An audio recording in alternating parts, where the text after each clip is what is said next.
Hello dear student, देखिए मेरे साथ मैं आपको कराने जा रहा हूं depreciation and diminishing balance method. मेरा पहला वीडियो था स्ट्रेट लाइन मेथड पे, दूसरा डिमिनिशिंग वैल्यू मेथड पे। ये दोनों क्वेश्चन आपको पूरे चैप्टर को रिवाइज करा देंगे जो डिफिकल्ट क्वेश्चनों में से हैं। उसके बाद जो बच जाएंगे वो आसान होंगे, वो थर्ड वीडियो में मैं ले आऊंगा जो बिल्कुल नॉर्मल होंगे। इन दो वीडियो से आप डिफिकल्ट से डिफिकल्ट कंसेप्ट समझ जाएंगे। देखिए मेरे साथ स्ट्रेट लाइन और उसमें क्या फर्क होता है। स्ट्रेट लाइन कंपैरेटिवली थोड़ा डिफिकल्ट होता है। उसमें दो चीजों पे ट्रैक रखना पड़ता है कि उसका ओरिजिनल वैल्यू क्या है डेप्रिसिएशन लगाने के लिए, और उसका रिटर्न डाउन वैल्यू क्या है, सामने वाला वैल्यू क्या है प्रॉफिट का लॉस निकालने के लिए। तो डेप्रिसिएशन जो डिमिनिशिंग बैलेंस मेथड का है, ये कंपैरेटिवली आसान है। आपको एक ही वैल्यू का ट्रैक रखना होता है, रिटर्न डाउन वैल्यू जो कम होती वैल्यू आ रही है उसी पे डेप्रिसिएशन लगेगा, उसी पे प्रॉफिट और लॉस कैलकुलेट होगा जब कोई एसेट बिकेगा। देखिए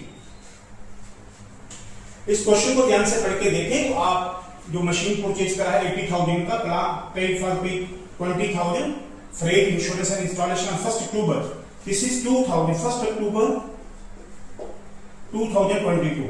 जी आपका फाइनेंशियल ईयर आएगा 2022-23, यानी कि ये अप्रैल 1 को शुरू होगा, अप्रैल 1 22 को, और मार्च 31 2023 को खत्म होगा। ये इसमें फॉल करेगा। This is machine 1। तो मशीन 1 आप ये परचेज कर रहे हैं तो मशीन ऐड हो जाएगी 22-23 में। आगे देखिए ऐसे रफ में एक स्केच बना के देख लीजिए, आपको क्वेश्चन करना आसान हो जाएगा। Another machine one purchase on 1 July, this is 1 जुलाई 2023। ये पीरियड आपका फॉल करेगा 2023-24 में। ये अप्रैल 1 से शुरू हो जाएगा और मार्च 31-24 को खत्म हो जाएगा। तो ये जुलाई 1 इसी के बीच में फॉल करेगा। ये आपका रहेगा दिस इज मशीन 2। और इसका जो भी नई मशीन हम साल के बीच में खरीदते हैं डेप्रिसिएशन लगाने के लिए उसका टाइम का ट्रैक रखें। जब आप इसको डेप्रिसिएशन लगाओगे तो ये 1 अक्टूबर से 31 मार्च तक इसका पीरियड 6 मंथ बनेगा पहले साल में, और इसका पीरियड जब बनाओगे 1 जुलाई से लेकर 31 मार्च तक, तो काउंट करके देखिए अप्रैल मई जून 3 महीने में इस मशीन का इस्तेमाल नहीं हुआ, यानी कि 9 महीने बच गए, तो इसका पीरियड आएगा 9 मंथ। ये इंपॉर्टेंट होता है। आगे पढ़े। अब आ गया दिसंबर 1 2024, दिस इज 1 दिसंबर 2024। ये फॉल करेगा 2024-25 में। ये साल देखिए आप 1 अप्रैल 2024 को मार्च 31 2025 को खत्म होगा। ये मशीन बिकेगी 1 दिसंबर में, यानी कि ये कितनी देर मशीन हमारे पास रही, ये रही 1 अप्रैल से लेके 1 दिसंबर तक। तो 1 दिसंबर को ये मशीन बिक गई, यानी कि ये हमारे पास 30 नवंबर तक रही। तो आप ऐसे करें 30 नवंबर लगाएं, आपको गलती नहीं लगेगा। 30 नवंबर आपने देखना होता है मशीन का इस्तेमाल कितनी देर तक हुआ। 1 दिसंबर को बिक गई तो 30 नवंबर तक, सो अप्रैल मई जून जुलाई अगस्त सितंबर अक्टूबर नवंबर 8 महीने रहे। तो इसका टाइम बनेगा आपका सेल का, this is cell of plant. इसमें मशीन ऐड हो रही थी, ये भी मशीन ऐड हो रही थी, और ये मशीन 1 ये लेस हो गई, 1/5 पोर्शन कम हो गई, और इसका डेप्रिसिएशन लगेगा 8 मंथ का, 8 मंथ। फिर इसी डेट को on the same date a second hand machine was purchased for 25,000 and 15,000 was spent on its repairing and overhauling charges। तो इसी डेट को उसके एक मशीन और परचेज करा, दिस इज मशीन 3। ये ऐड हो जाएगा मशीन, और ये मशीन ऐड कब होगा 1 दिसंबर को। तो जब ये 1 दिसंबर को ऐड हुआ तो ये कब तक रहा 31 मार्च तक। तो दिसंबर से मार्च काउंट करके दिसंबर जनवरी फरवरी मार्च, ये 4 महीने रहा, 4 मंथ। तो आपको पता चल गया पहले साल में एक मशीन ऐड हुआ M1, दूसरे साल में आपकी 2 मशीनें हो जाएंगी, मशीन 2 ऐड हुआ, और तीसरे साल में मशीन 3 ऐड हो जाएगा, ये ऐड हो जाएगा, ये भी ऐड, और मशीन 1 का 1/5 पोर्शन बिक जाएगा, सेल हो जाएगा, बस हो गया। आपको मैंने टाइम कैलकुलेट करके भी दे दिए हैं, कितना कितना टाइम इनका आएगा। अब देखिएगा दिस इज अक्टूबर 1 2022, ईयर को ऊपर प्लेस करें, October 1 to cash to bank account. This is machine है 80,000 का, 20,000 उसका ऐड कर लीजिए बीच में इंस्टॉलेशन वगैरह का, तो इसी 80,000 प्लस 20,000 1 लाख। अब पहले साल में एक ही मशीन रहा, दूसरे साल में एक मशीन ऐड हुआ था, तो इसका डेप्रिसिएशन साल को क्लोज कर दीजिए। इसी मार्च 31 2023 by depreciation अकाउंट लगाइए डेप्रिसिएशन 1 लाख पे 1 लाख इंटू 10%। इसका टाइम काउंट करें जहां से लेके अक्टूबर 1 से लेके 31 मार्च तक। अक्टूबर 1 से 31 मार्च तक अक्टूबर काउंट हो जाएगा, तो अक्टूबर से लेके 31 मार्च तक 6 मंथ इंटू 6 अपॉन 12। जब वो कोई मशीन खरीदेगा या बेचेगा तो टाइम का ध्यान रखना है। इसी 5 होगा। अब जो बच गया वो balance 31 March by balance carry down, by balance carry down. This is 1 lakh minus 5 होगा 95 होगा। अब आमने सामने इसको क्लोज कर दें। ये हो गया पहला साल close 1 lakh.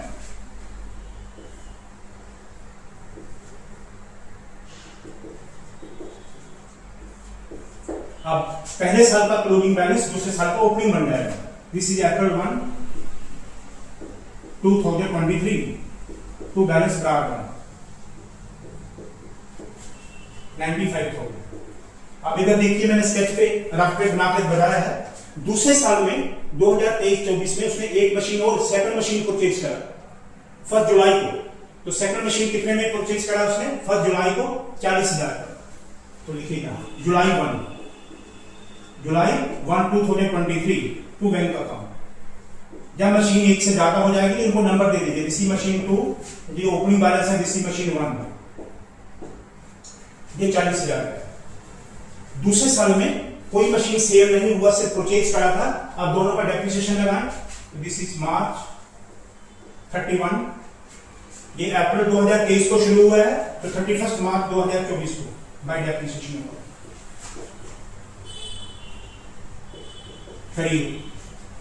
This is machine 1। अब डिमिनिशिंग बैलेंस मेथड से डेप्रिसिएशन आपने ओपनिंग बैलेंस पर लगाना है 95,000। जो मशीन साल के बीच में खरीदा जाता है उसका टाइम कम ज्यादा होता है। अब ये मशीन ऑलरेडी खरीदा हुआ है, इसका टाइम अप्रैल से 31 मार्च 1 साल पूरा है इंटू 10%। This is 95,000। मशीन 2 जो उसने साल के बीच में खरीदा जुलाई से। अब 1 जुलाई से लेके 31 मार्च तक काउंट करें तो जुलाई को भी काउंट कर लें, यानी कि अप्रैल मई और जून को काउंट नहीं करें तो 3 महीने कट जाएंगे, 9 महीने बच जाएंगे। 40,000 इंटू 10% इंटू 9/12 9/12 करिए कितना आता है?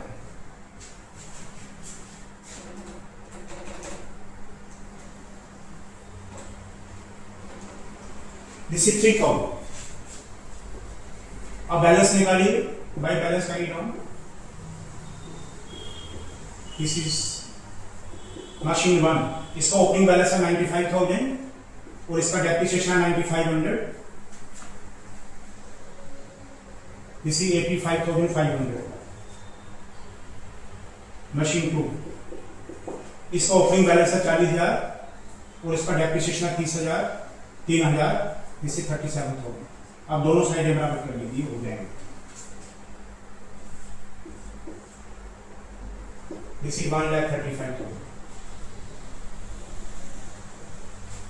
1,35,000। नाउ थर्ड ईयर अप्रैल 1 को साल शुरू हो जाएगा। This is April 1 2024 to balance card 1। This is machine 1। Machine 1 का आपका बैलेंस कितना है?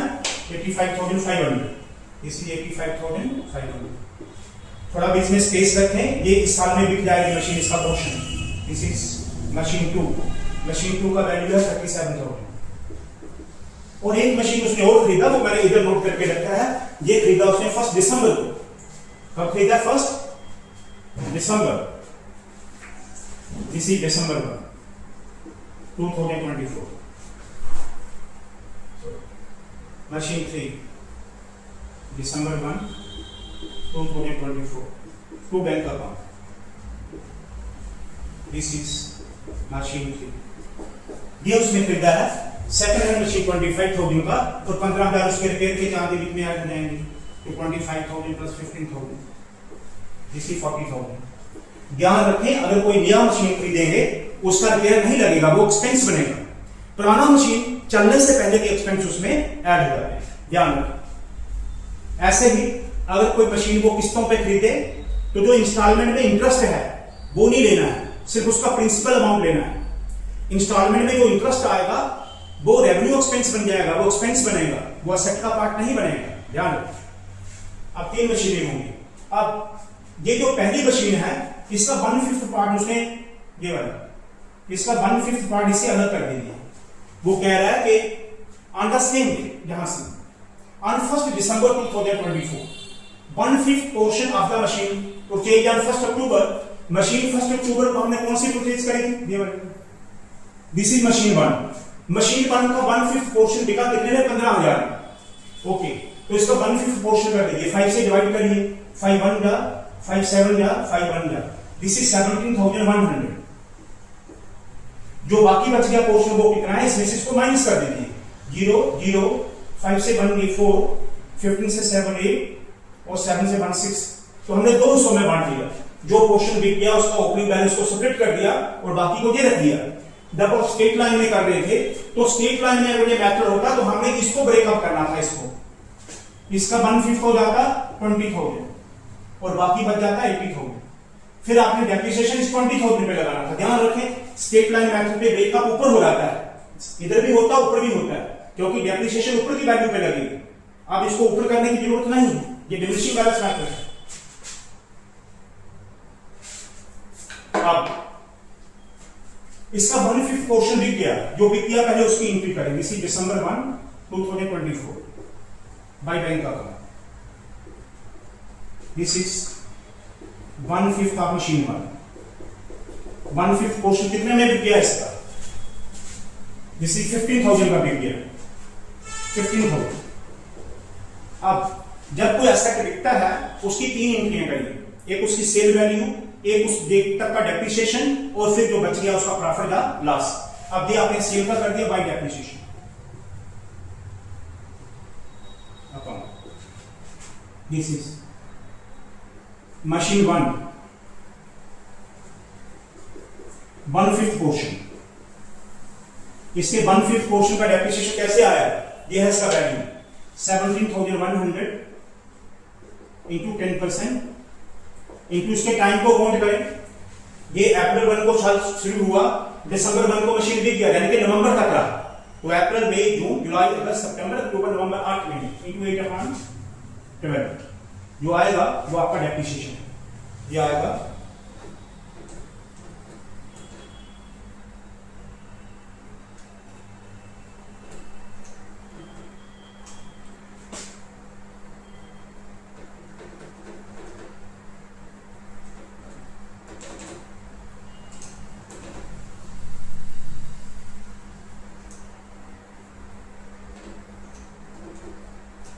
1140।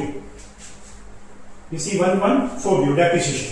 अब इन दोनों वैल्यू को प्लस करें और इस वैल्यू में से माइनस कर दें। डिफरेंस उस साइड पे आ रहा है तो लॉस है by profit and loss account, bracket में लिखें लॉस। तो इस ओपनिंग बैलेंस में से 17,100 में से इसको माइनस कर दें। This is 16,140,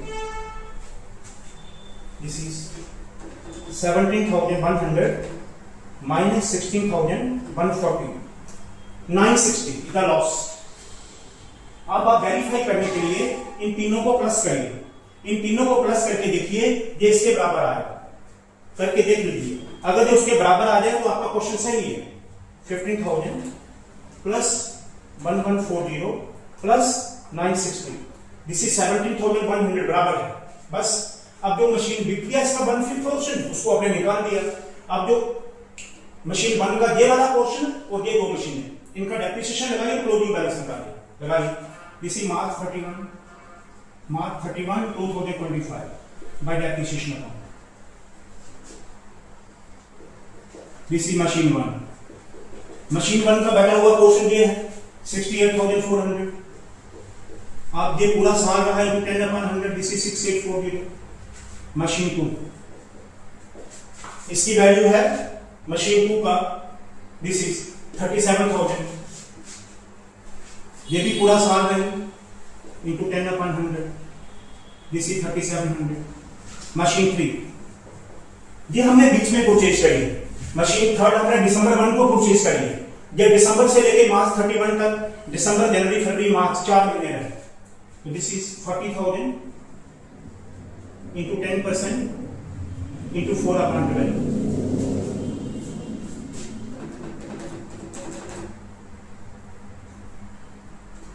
This is 1,333.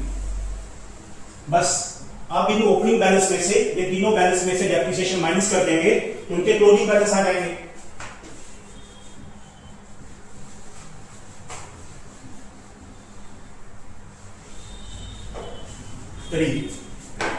This is March 31, 2025 by balance carried down, by balance carried down. Machine 1 का बैलेंस जो बच गया है 68,400 माइनस उसका डेप्रिसिएशन 6840, करिए माइनस 0 से 0 0, 10 से 4 गए 6, 13 से 8 गए 5, then 7 से 6 से 1 and 6. मशीन 2 इसका ओपनिंग बैलेंस है 37,000, इसमें से माइनस करिए 3,700, दिस इज 33,300. मशीन 3 इसका ओपनिंग बैलेंस है 40,000 माइनस 1,333 आएगा 38,667. अब ये दोनों साइडों के टोटल बराबर है, ये टोटल आ जाएगा 85,500 plus 37,000 plus 40,000. This is 1,62,500. 1,62,500. 1,62,500. That's all. आशा करता हूँ आपको मजा आया होगा, सीखने का अपॉर्चुनिटी मिला होगा और बड़े शॉर्टकट में मैं 40 क्वेश्चन नहीं करवाते हुए आपको 2-3 क्वेश्चनों में आपका पूरा चैप्टर करा दूंगा. जो सबसे डिफिकल्ट क्वेश्चन होता है उसको मैं पहले लाता हूं, इसलिए कि आपको पीछे वाले क्वेश्चन अपने आप ही निकल जाए. तो 1/5 जब भी कोई मशीन का पोर्शन दिखता है तो स्ट्रेट लाइन मेथड में उसे कैसे ट्रीट करते हैं, उसको 2 ट्रैक बनाते हैं, उसका ओरिजिनल वैल्यू भी देखते हैं और सामने वाला रिटन डाउन वैल्यू भी देखते हैं. लेकिन डिमिनिशिंग बैलेंस में आपको सिर्फ रिटन डाउन वैल्यू ही देखना होता है, उसका ओरिजिनल वैल्यू देखने की जरूरत नहीं होती. बस यही दोनों के बीच का डिफरेंस. आशा करता हूं आपको समझ आया होगा, पसंद आया हो, सीखने में मजा आया हो. चैनल को सब्सक्राइब करें. अगला क्वेश्चन मैं जो थर्ड क्वेश्चन इसके ऊपर लाऊंगा डेप्रिसिएशन का, वो अब जो बच जाएगा वो आसान ही है, चाहे मैं किसी भी मेथड का कराऊं वो आसान होगा, क्योंकि उसमें पोर्शना मशीन नहीं होगा. जिसमें पोर्शना मशीन होता है वो थोड़ा कैलकुलेट करना पड़ता है, और ये कैलकुलेशन मेरा बड़ा यूनिक उसके साथ ही क्वेश्चन के साथ सिंप्लीफाई करता है. नहीं तो आप देखेंगे आपको जहां कहीं भी आप पढ़ रहे हैं वो टीचर एक बहुत बड़ा वर्किंग करा देगी, क्वेश्चन से भी बहुत बड़ा वर्किंग, फिर आपको देखने को मिलेगा तो उसका प्रॉफिट लॉस कितना है. आशा करता हूं समझ आया.